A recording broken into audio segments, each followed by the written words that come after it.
Hello, hello, my Let's Keep It Real people. All right, you asked for it, so you got it. Well, I gave you three things. One, you want to see more of the people, so say hey to Nate. So those of you who are listening, great, but you're also able to watch them. Yay! Number two, Sandy, you've owned fitness clubs your entire life. Where's the fitness person? Well, I had to make sure I found a really great one. So that's number two. Number three, you want to know more about them and their journey. So we're going to make sure that happens. But before I bring Nate Palmer on, let me just tell you a little bit about him. Ooh, perfect for you guys. Nate is the go-to fitness and nutrition expert for busy business owners. Nate believes that being in incredible shape gives a massive advantage in business focus and relationships.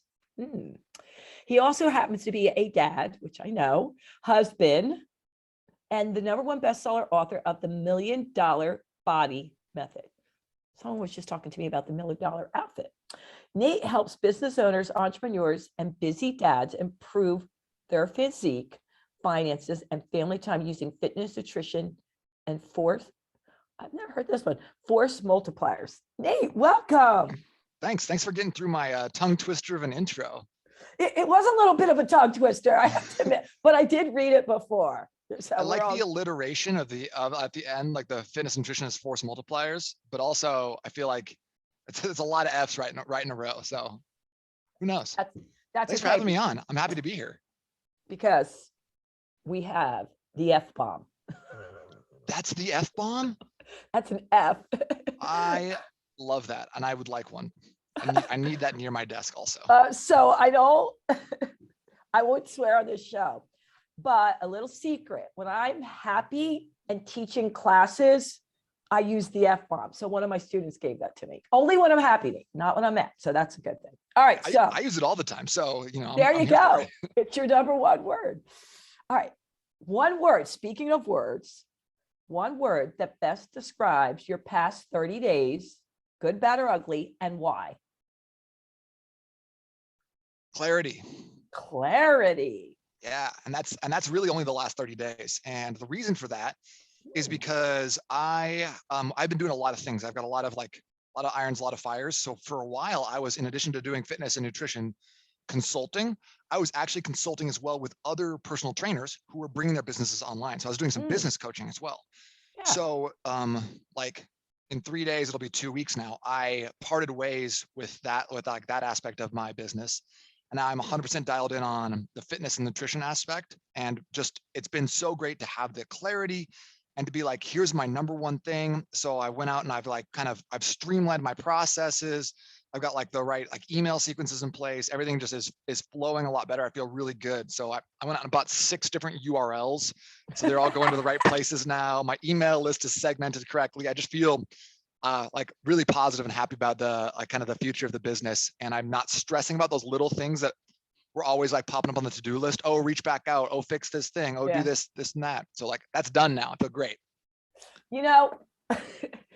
That's the up and down side of people that are passionate in life, right? You have so many things that you get excited with that you could go in too many directions.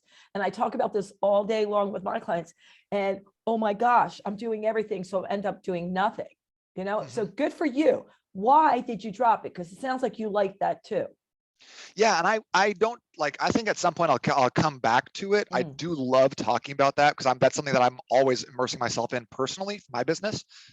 But it wasn't the right fit, it wasn't the right time. And so I came to a place about 6 weeks ago where I had to make a decision, be like, hey, I need to make a decision and commit here. I've been half in on a lot of things for a while. So where's my best ROI? What am I most passionate about? What do I really want to invest in? And then I need to say hell yes or no.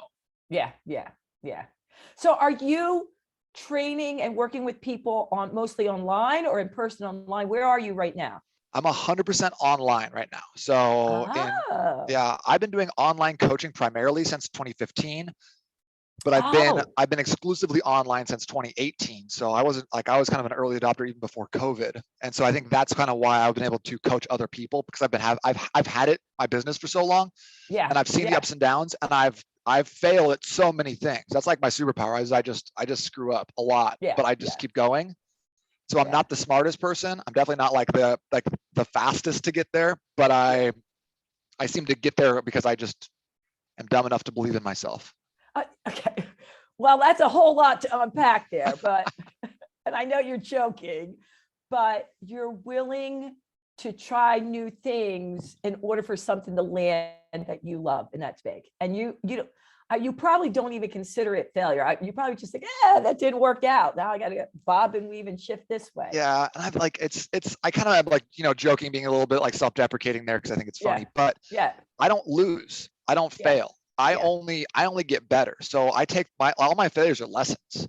They make me come back stronger. It adds another tool to my tool belt. And I've always felt that way about fitness as well. Like I've tried every diet, I've tried all the workout programs in the world, and some of them don't work for me. Some of them I've gotten injured on, some of them I just didn't enjoy, but they've always made me better, smarter, and more capable at helping my clients get results too. So no losses, only lessons. Okay. Well, good for you being ahead of the curve, but I have to know, why did you choose online back in 2015? Why was that your vehicle? So two main reasons. Number one is that like kind of the path that a lot of people take is you become a personal trainer, you become kind of like a master trainer, you start like building like a bigger repertoire client list, and then you open your own gym and do personal training out of a gym. And that's like the path that a lot of trainers will follow. I never had any like aspirations of owning a gym. That seems like it would tie you down to one place. My aspirations have always been time freedom and location freedom. So I thought that opening a gym, because I did open one in 2011. I had a gym in Arizona for about 3 years. Okay. And then my wife and I moved up to Seattle, got a new job up there working at a bigger gym. And then in 2015, I quit that. It was an amazing gym. I loved it. Loved all my clients. Loved it so much we left. And we moved down to South America for a year. So fun. kind of like forced the issue basically to create the time or the location freedom. Yeah, I get it. All right. So why did you move to that? That's a whole other story going on there. We got a lot of stories. Just put a pin up and go, that's where I want to move for a year. Yeah. So it was always something I wanted to do. It was something that I was going to either do before I got married to my wife, or we got married in 2011. So I kind of was like, okay, let's get married now, but with the idea that like, hey, I do want to do like an extended traveling time. I want to learn Spanish. I want to see all these places that I've always like dreamed about. And so we just kind of put it on the calendar and saved up our money for a year or so, and then like went down with the intention of being down there for 6 months. Well, the first 6 weeks we lived on an island in like the archipelago like of Bocas del Toro in like the northeast part of Panama. And it was great. We were working down there doing some stuff on like a ecological farm, and then we ended up on a boat, a floating boat in Lake Gatun, which is the lake that feeds the Panama Canal, working as tour guides. So every day I'd get up and I'd take people to go see monkeys. We'd go fishing. I'd take them on a kayaking trip, and we ended up staying there for like 3 months. Or I'm sorry, we were going to stay there for 3 months. I ended up staying for like 4.5 because it was incredible. Yeah. And we made a lot of money from tips. So I was like, let's just keep it going. While I was running my online business at the time off of like weird jungle internet. So it was a whole thing. Isn't that great that you found a partner that wanted to do that with you? I mean, come on. Oh my gosh. My wife is the best. She's amazing. Yeah. And the fact that you two were like, okay, we're going to take this. So you stayed a year and then you came back. Yep. And you already had established the online business from being away. Albeit poorly. Wasn't very good at it. Yeah. But then you kept going. I love that. All right. So let's take a little bit of a turn backward. And now you're about 8 or 10. What were you like at 8 or 10 years old, Nate? Oh, just love doing push-ups. Now, I don't know. I feel like I was always like a sincere kid. Just like I would probably describe myself, or like if to hear my parents tell it, I was a sweet guy. I wasn't like, wasn't super rambunctious. But like about like at like 11 or 12 though, one interesting thing that happened to me that kind of pushed me down this path that I'm on currently was my house got broken into. My mom had taken my sisters to school. I was home by myself. Someone broke into the house while I was there. So I grabbed a knife out of the steak knife out of the knife block. Yeah. You get it. Yeah. And I went and I hid under my bed with this knife. And I pushed a little like rinky dink lock on my door. And I heard the guy come down the hallway. We had hardwood floors. So it was like, boom, boom. I hear him with his work boots and he pounds on my door. I was like, I guess I'll die now. Sandy, I didn't die. Spoiler alert, I'm fine. But Thanks for telling me. Otherwise, this is a ghost. yeah, this podcast interview could be a lot more interesting. It's not, but it could be. Yeah. So like I remember in that moment, or like kind of in like the aftermath, police came, all this stuff, thinking to myself, like, I don't ever want to be put in a position like that again, obviously. And in my 12-year-old brain, I was like, well, how do I become powerful enough that no one could ever take my autonomy away? How could I get past this and always have the upper hand, no matter what it is? And it's like, well, I needed more muscle. I put on some muscle armor. No one can ever mess with me. And probably more knives. I don't know. So my entire life at that point kind of shifted focus to being like, I need to be a stronger person in all the ways that entails. So my foray into fitness was coming from inadequacy and from fear. And I think a lot of people can resonate with that, regardless of like what side of the aisle you fall on. Yeah. And so it was all fear-based. I needed to get past my insecurities. And the only way to do that is by having bigger biceps. Well, like, fast forward 7-8 years, I started to realize the bigger, no matter how much muscle you have, it doesn't matter if you can't change the focus and start focusing on like a positive outcome, which is why I talk about fitness nutrition being a force multipliers in life rather than like a band-aid for insecurities. Because there are there are people in the gym all the time, and you run health clubs, so you understand this. There are people who are just jacked and tattooed and so hurt.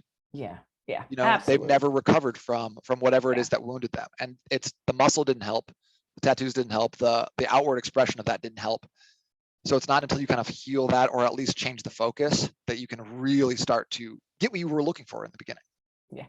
It's funny that you're talking about that, because a lot of my clients would say that they were literally working out all the time or running to not deal with their issues. But at least they used to say to me, Weston, I'm not ready yet, but at least I chose a healthy way to run away versus an addiction of, alcohol, drugs. I said, okay, there's that. And until you're ready, then we'll go deeper. But not everyone's ready. You know what I mean? I'm sure you see that. You have to be ready to go there. Otherwise, block. How do you get through that? By the way, I have a bunch of questions for you that I asked my listeners before you came on. And that was this is actually from a trainer, a male trainer, goes, yeah, can you please ask me, how do you deal with that when somebody comes to you and all they care about is six-pack abs and biceps, and that's not what I want? Now, I know what I'm going to tell them, but what would you tell this trainer? Yeah, that's a great question. And like you said, you have to, the person has to be ready, right? If I'm ready for them to change, but they're not ready to change, then there's nothing I can say or do that's going to force the issue. They have to come to it for themselves, right? I have my daughter's 3.5, and I can't force her to do anything. So the only thing I can do is kind of give her little inception moments to try to make things her idea, right? Otherwise we're head to head, because she is a fierce woman. So my strategy, So my strategy with clients in this manner is to never tell. I always ask. So I go, okay, Sandy, you said you wanted to get 6-packs abs. Tell me, why is that important to you? Why is that going to make you feel successful? And then so a lot of my I work with a lot of males, and they'll be like, well, I just want to get in shape. I want to look good at the beach. Okay, cool. Fair. Yeah. Why? Why do you want to look good at the beach? What's the point of that? They're like, well, want to look good for my wife, want to attract a wife, whatever that looks like. I'm like, cool. Why is it important to look good for your wife? Well, I just want to be healthy. I want to be healthy for them. I'm like, okay, that's a little different, but okay, why is it important to be healthy? And at this point, they're like, okay, I see what you're doing. And I'm like, well, but let me keep asking this question. And I know this is maybe a little bit annoying, but I feel until we kind of understand the root of where you're trying to get to, it's going to be hard for us to get there. If we don't know the destination, it's going to be no map is going to get us there. So I always kind of give preface this especially for male clients who are like, yeah, I see what you're doing. So why is it important to be healthy? Well, I want to be around for my kids. That's a good answer, right? Like, yeah, cool. Why do you be around for your kids? They're like, well, like it's obvious. And you're like, well, just can you like unpack it though for me? Like this is like we're really close. And so like eventually, and this is a conversation I had literally last week, Sandy, someone said this to me. They said, well, I want to be the man for my daughters that I never had when I was growing up. I was like, yes. Do you see how six-pack abs has transformed into being the person you never had in your life when you were growing up? Like that now that is a goal that we can kind of unravel and unpack. And yes, we can still get to six-pack abs, but if you have that idea of this longevity being around, then it's so much more than just like how much can you lift, right? You're always thinking about that deeper why. And I think that's incredibly important because like I used to work with a lot of brides who are just people, you know, like I'm getting married in June. Best clients ever, right? They track all their food, they get their cardio in, they do their weightlifting, and then what happens? June comes and then they're gone. You never see them again till 3 years later, and they come back because they had a very singular date. So if your goal is only six-pack abs, do 10 pull-ups, whatever that looks like, then you don't have anything long-term. You're not going to sustain it because once you hit that goal, it's like, well, what do I do now? Do I go back to eating normally? Do I go back to like doing whatever? But if you have the goal of like, hey, I'm going to be the man that I never had growing up, that's a long-term goal. That's going to keep you coming back. That's going to keep you doing the hard work. Those things where they're not that sexy, not that fun. So ask those questions, go deep on that why. And if you can get someone to actually tell you at their core why, like what hurt them or what they're training for, you have a client for life. By the way, I'm laughing because I don't even know, this must have been 10 years ago at least. I was with, I call them the powers to be. And they were all my mentors. I got to be with an exercise physiologist, a sports psychologist, a positive psychologist, a neuroscientist. I had them all in my gym in Philly. And I was creating one of my journals.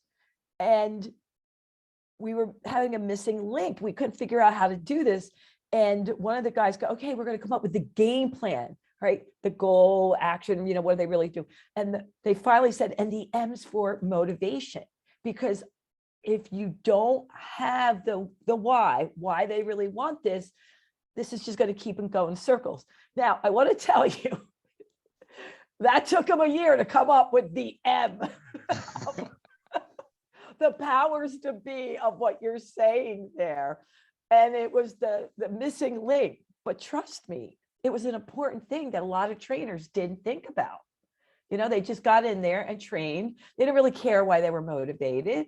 And they didn't even really want to go where you're going. So I'm so happy that you do that, because that does forget clients, that gets them lasting results. And it does get the mind and the body, which is what we want to feel better. So I'm so excited, Nate. I didn't even know you did that. That's crazy. And good for I didn't used to do that. Like when I was a personal trainer, people were like, oh, I want to get abs. I was like, great, abs. Okay, we're going to do crunches, you know, like that was my go-to. So yeah. So it was an evolution. I've been personal training since 2008. And it wasn't really until 2015, 16 when I started to be like, oh, especially with online, we don't have that face-to-face interaction. They don't come in and I'm like helping them and like pushing them and like kind of having that camaraderie. I need to know a lot more about them. I need to be a lot more of like a chess master rather than a cheerleader in these situations. Absolutely. So, like I'm obsessed with physical culture and training. I love it so much. I love talking about it. I would talk to you about Bulgarian split squats all day long. But in 2015, I had to go start reading a ton of books about psychology and motivation and what gets people to like do certain things. Why do we act the way we do? And then in 2018, I had to go back to the drawing board again and read tons and tons of stuff about nutrition and start building out a program that was helping people like where they were at. So I've had to like reinvent and evolve a bunch of times because I just realized that I wasn't serving my clients at the highest level. Yeah. And good for you for doing that. And we're all going to continue to do that. So let's jump into the next question, the second most popular question. Tell Nate, I just can't do it anymore. Quote, I've done about 33 diets. I've lost and gained, which 35, gained 35, lost 35, gained 35, lost 35. If I listen to one more person tell me this is the way, he says, I'm just gonna eat butter constantly and steak. So he's going keto then. Yeah.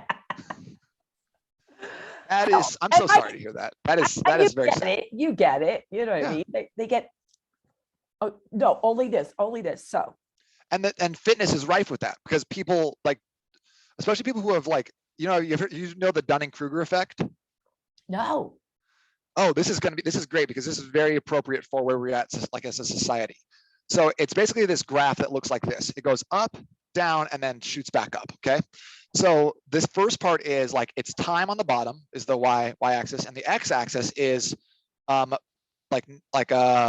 perceived knowledge. So as you get a little bit smarter here, like you have that first look at like this first, like you learn about fitness, you learn about supplements, you learn about a diet, whatever else. You think, I got it, I figured it out. So this is where you start being like, I know how to do things. People are like, what's better, keto or vegetarian? You're like, it's keto, obviously, right? And you have a very strong opinion because you are not completely educated. You have just enough to be dangerous. So this is like this is a hill where like people, like fitness people, supplement people will just die on this hill over this one thing. This is the way, right? Oh, yes. And then as you start learning more, you start being like, oh, I am not so smart. There are a lot of variables I haven't considered in the past. So you go from this like perceived, I'm very, very smart, to being like, oh shit, I don't know anything. And at that point, then you can start actually learning. So I think fitness is just filled with these people because most people haven't been in this their entire life. You know, like if I look at my friends, you know, once they graduated college, they've had 4 jobs. They've done different things. I've only done fitness for the last 13 years. Yeah. So I just have a little bit more of a perspective where people are like, what's better, this? And I'm like, it depends, which is such an annoying answer, but it's also gonna, I think, serves people a lot better because we can meet them where they're at. So to the person who asked this question, like, number one, I'm sorry. That is really a frustrating place to be where you're like, I've gained and lost and gained and lost, and everyone tells me all these things. Number two, you got to find out what works for you, right? Bruce Lee said, take what is useful, absorb absorb what is useful, reject what is not, and add what is uniquely your own. Okay, so I love that. I love that. Right, it's so good. So like, okay, so I want to kind of help reframe. This person said they've gained and lost 35 pounds a bunch of times. Yes. What would you find yourself being most successful on? What were the diets? What were the nutrition plans? What were the fitness journeys? What were you doing? What was your stress levels like? You know, what were your mental thoughts? What were you listening to? What were you watching at those times? Think about those things. What had really served you? Then think about, what did you hate? Did you hate burpees? Did you hate like counting calories? Yeah. You don't need to do anything. You can find out those pieces that work for you. So think about, what did you like? What did you not like?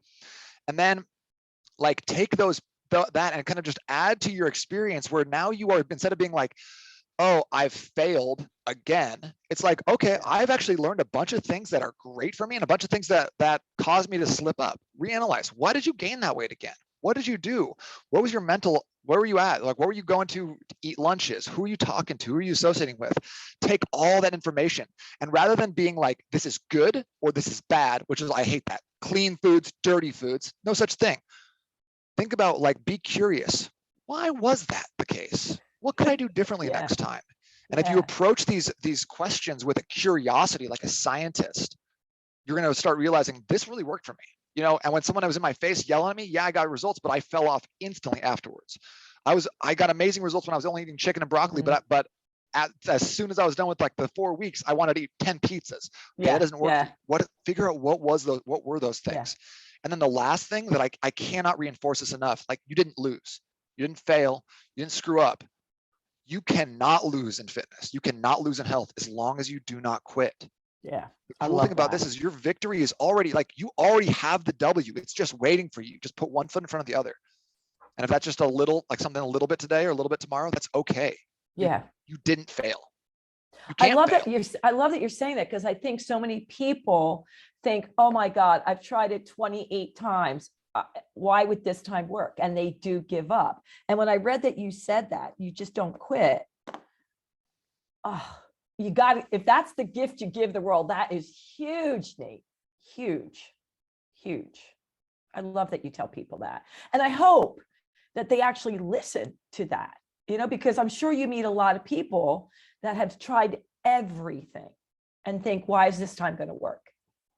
Totally. And it's like, it's a bummer too, because, you know, they just get burnt out. Yeah. But I also think that like, you know, I'm not saying, oh, you can't lose if you don't quit. And people are like, whoa, I've never even thought about that before. Like, we know that. So sometimes it's not about learning something new. You don't need to learn a new diet. It's about remembering something true, right? And you experience this. Everyone has experienced this where like you kept at it and you kept at it and you kept at it and you're like, no, I don't know. I never have. Have you ever learned to ride a bike? There's that. You ever learned to walk? Like my son is 1 year old. He sucks at walking, but he keeps trying. He's falling over. He's trying though. We've all done stuff where it was hard. It was hard. You didn't get it. You didn't get it. You didn't get it. You didn't get it. And then it clicked. So we can all relate to that experience.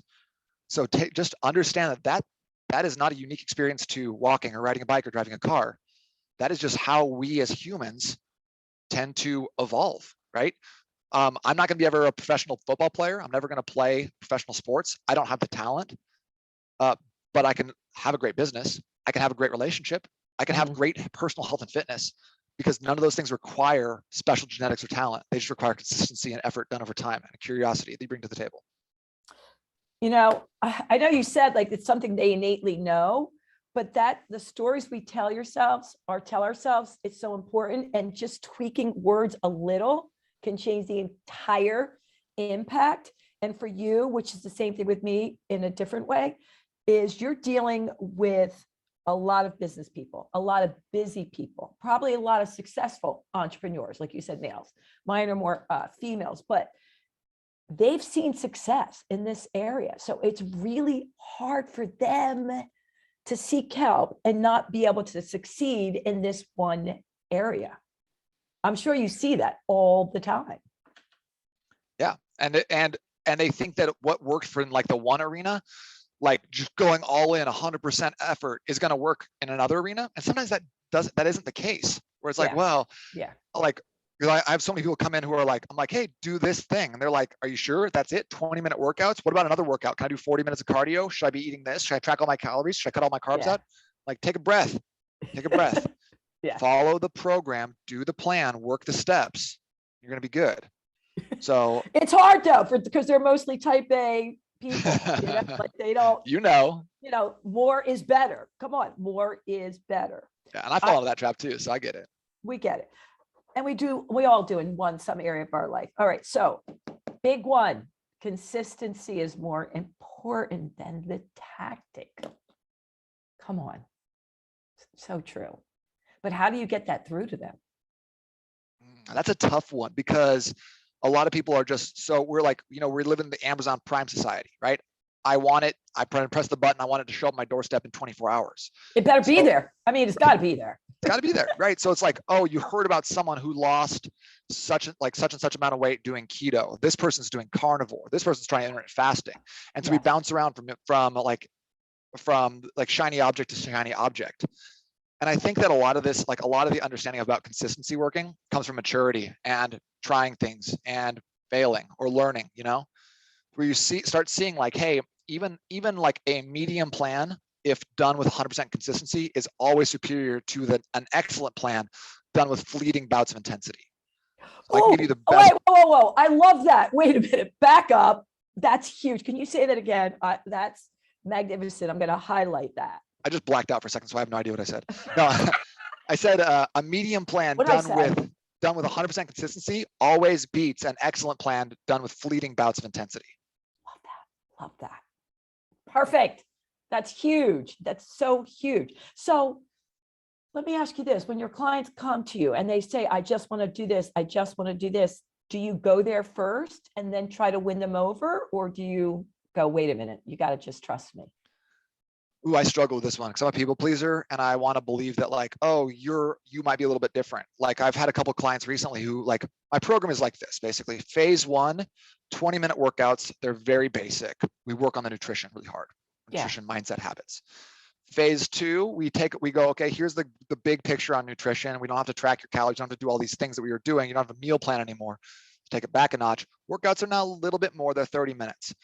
Now, month 3, we get into it. And I start doing I use an app then for them. So I get them to like, oh, we've gone through the program. They kind of get it. We're getting some results, seeing momentum.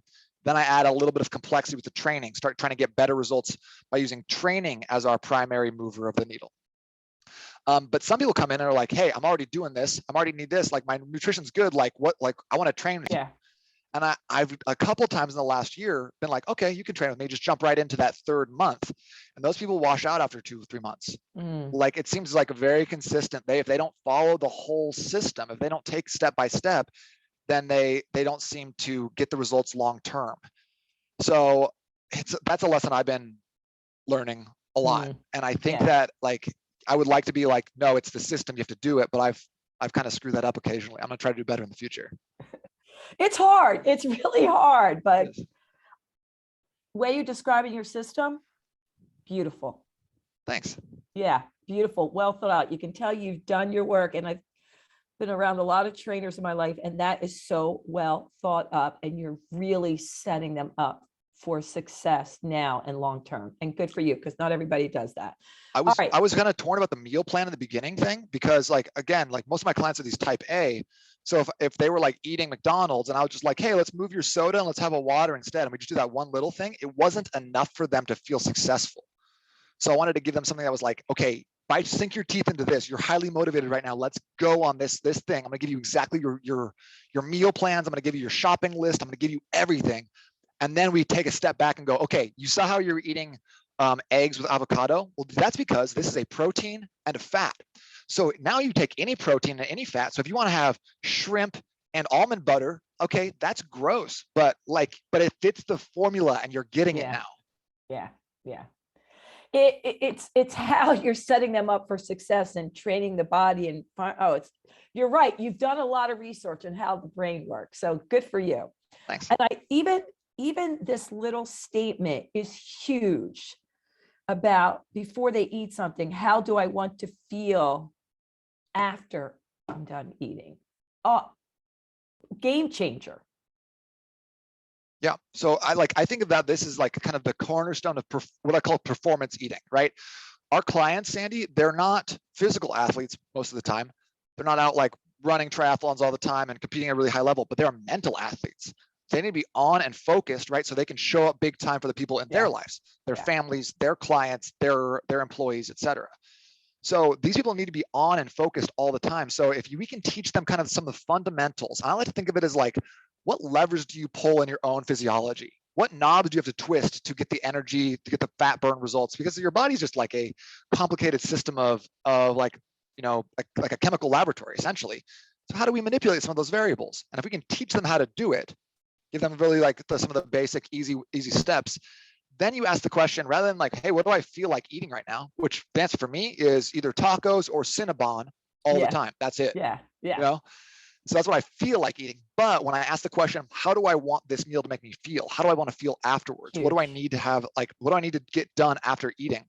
It completely changes the game. And just to your point, like you were saying earlier, changing a few small words, reframing how we think about nutrition and asking a different question, even if it's not like, oh, I switched and I'm only eating salads now for the rest of my life. It doesn't matter, because like, it's not about getting the answer. It's about asking the right questions. It's going to change the way you look at things, change your frame around nutrition. I love Nate. All right, people, come on. I know I've waited a while to have somebody on, but he's the bomb. All right. I have to ask this because my friend is going to kill me if I don't. She didn't like my answer, so I'm not going to tell you what happened, but we're going to call my friend Sally Bell. So we were at the local BT pub, which has really great home cooking. The food is phenomenal. They smoke food, whatever.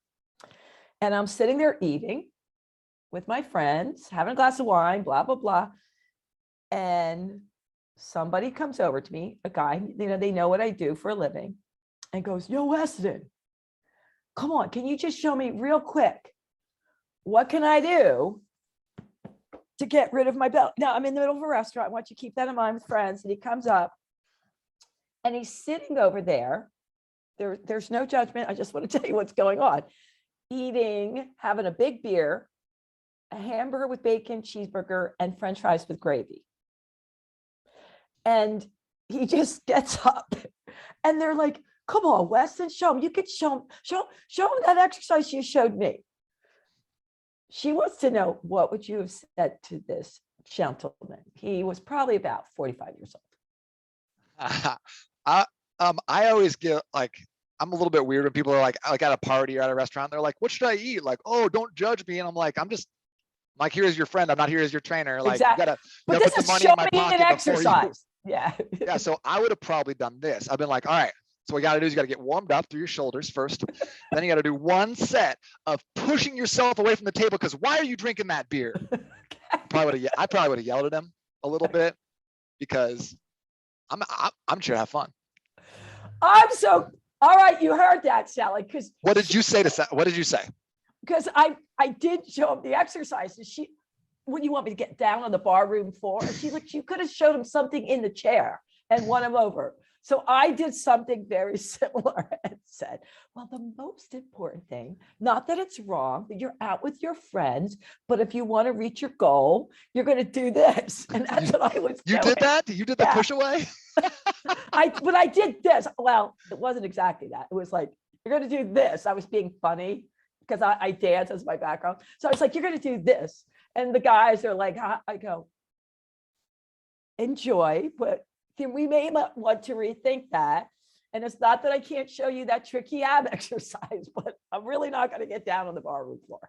Yeah, So I could do that, but why don't you not have gravy on your fries first, and then all these things will make a lot bigger. Yeah, I really like the table push away as an exercise, or the fork drop. Those are both really good. Well, and I was just being funny because they put me in an awkward situation. Oh yeah, that's incredibly awkward. But Sally's like, you should have showed him something, just even a chair ab where he could put the knee pike. And I'm like, Be mean. Be more mean. Yeah. Whatever. All right, Nate. Here you are, 2022. For the next year, what would you like to see happen with your clients? Like, where do you want to go with them? The place that I want to go with people is like, number one, like I would like all my, especially male clients, instead like this number doesn't really translate to female clients. I like all my clients to get down to 10% body fat and stay there. I would like people to be able to do that and sustain it naturally. And then I want people to come back to me in a year from then. I want them to look at me in the eyes and I want them to say, I don't even feel like I'm on a diet. This is just how I eat now. Because when people say that to me, then I know I've done my job. That's what I'm looking for. I'm not looking for a flash in the pan results where you can't sustain it because you're deprived of everything all the time. You can never drink alcohol or have a bagel ever again. I want people to be like, this is how I eat. It's normal. I feel great. I have abs all the time. That's what I want people to get to. And I think that is possible. I love that you say it may not be possible for the females. Well, 10% females is a lot different than 10% no, males, right? Ladies. Yeah, we're talking like 20 to 22% for the females. That's basically kind of equivalent, what I would put it. Yeah. Okay. And then what is your ideal client? What's your ideal client? What are you looking for? My ideal client is someone who has tried a lot of different things in the past, probably is familiar with the gym. A lot of my clients were like, like college or high school athletes. So they're not like brand new or novice to the gym. If I tell them to do a squat, they know essentially kind of what that is. People who I work with a lot of dads, and I don't think people need to necessarily be dads to like get results or work the system. But if you're a dad or if you're an entrepreneur, what's great is that I can help you connect your why to the outputs, to your activities, your habits. And those people seem to stay around longer than people who have a really hard time developing and finding that strong why. So if your why is like, I want to be there for my kids, if your why is like, I need to make more, like be more financially successful in my business, we can help you get to those places. I'm not a parenting expert. I'm not a business consultant, but I can help you improve in both of those areas using your fitness and nutrition. And if we can connect those two pieces where you can see that if you put in A, you get out B, you're going to stick with it long term. And that is incredibly important. So those are my perfect clients. I love that. Nate. All right. Well, I better get in this one question. One more. Is there any eating plan or diet that you do not recommend? Is there anything out there right now they want to know that you would say, stay away from? Yeah. So I would say personally, stay away from veganism. Unless you have some sort of like moral attachment to it, where you're just like, I just don't want to eat animal products. Okay, awesome. But if you're like, I want to be healthy, I'm going to eat vegan. Veganism is an extremely advanced diet. it can work for some people, but you have to have a very deep knowledge of your own physiology, your own body, as well as nutrition. You can't just jump into that and expect to be successful, because a lot of companies will prey on people who are new to vegetarianism, veganism, be like, hey, vegan product, plant-based. And you're like, oh, great, plant-based, must mean healthy. It's not. Most of the time, those products are a lot higher in carbohydrates, a lot higher in like preservatives, because like you can take, like, you go to like a vegan bakery, you know what I'm talking about, Weston? You go to a vegan bakery, that food is amazing. It is the tastiest baked Oh my goods of God. all time. Vegan donuts are incredible. Unbelievable. Yeah. Yeah. Because they're also 4 times the calories. They're not using regular flour, they're using like almond flour. Everything is super high fat. So, and then like sugar is vegan, right? Coke is probably vegan. I don't know. Like, but like there's a lot of things don't have animal products in them, but aren't necessarily healthy for you. So I would say, I would really encourage my clients to stay away from the vegan diet. It's hard to get enough protein on it. I don't prefer it. It's very like nitty gritty, detailed. And I just find it very hard to be successful unless you are committing to it as a lifestyle. Yeah. And I agree with that. Absolutely agree with it. Because I've had too many young girls say to me, but I'm vegan and I didn't lose weight. I know. The vegan donuts will get you every time. I know. Oh my God, they're so good. All right. Rapid fire with Nate. You ready? I'm always ready for rapid fire. Let's go. If you were an animal, what would you be and why? I'd be a bighorn sheep. They're native to Arizona, and they're one of the only animals that will die for their family, basically to protect the herd. Really? Got the tattoo. Shut up. Let me see. Bring it up. Bighorn sheep. I did not know that. Yeah. I have to say, I've seen a lot of tattoos, but I don't think I've ever seen a bighorn sheep. So, and no one's ever said. I got a crocodile and an osprey tattoo too. So I guess I'm really animal centric. Hence, you were a tour guide for. So there you go. Okay. One of your most fun days, if you could do anything, what would you do from morning till night? Ooh, I'd wake up in the morning and I'd definitely have coffee. For sure, coffee. Then I would probably go get a workout in early like kind of those mid-morning workouts are some of my favorites. If I can make that happen, I would go out to eat lunch with my wife, who is extremely hot, and I like her, and tacos probably are what we would be having. Then in the afternoon, we would probably go either meet up with some friends. Maybe I'd read a book. I don't know. I like reading. And then at night, we would go out, and this is a new thing, but I started doing stand-up comedy like 2 months ago. And so I would Shut the front door. Did you really? Did you almost hit me with the F-bomb? I was hoping. No, I can't. Family friendly. Family friendly show. So I love that because I love like the adrenaline rush. So if I could go to it would be an incredible day if I could like open for an actually good comedian, get that rush, and then also watch someone funny. So that would be one of my ideal That's days. a whole nother show. So talk about putting yourself out there. I mean, so scary. Sink or swim, but the reward of the laughter, come on. So good. Oh man, it feels good. So how long it's are terrifying. Your I've done I've only done 3 shows, and they've all been 10 to 12 minutes. And do you really work on your material? Yeah. That's so funny. It's fun. It's a nice outlet that's not like writing about push-ups. So it's really, oh my God. We'll talk later, but that's going to be so great for you. Okay. Now we only got a couple minutes left. So I got to just get 2 things in that I forgot to get in. Number 1, what is your favorite? My people are like, going to kill me. Sandy, you didn't get all my questions. Do you have a favorite fitness book? Yeah. Burn the Fat, Feed the Muscle by Tom Venuto is incredible. Okay. That's probably one of the best. If you're looking about building muscle, Beyond Brawn is a fantastic book. It's also 800 pages long. You really only need to read the first 200. You'll get the gist. Those are up there for me. Okay. As far as training, now this is for my gals. They want to know if you ever tried any group fitness classes. I'm a TRX instructor, so I love me some group fitness. I love to just put on some music, just get really, really rowdy. Cool. I feel like even just instructing those classes, I would probably sweat as much as the people who are taking them. And I'd be and then, hoarse after like 1 or 2 classes. and then they want to know, why did you home in just the males? What's up with us gals? So I do work with about 30% females. I just target my marketing more towards men Yeah. because you're supposed to niche down, you know?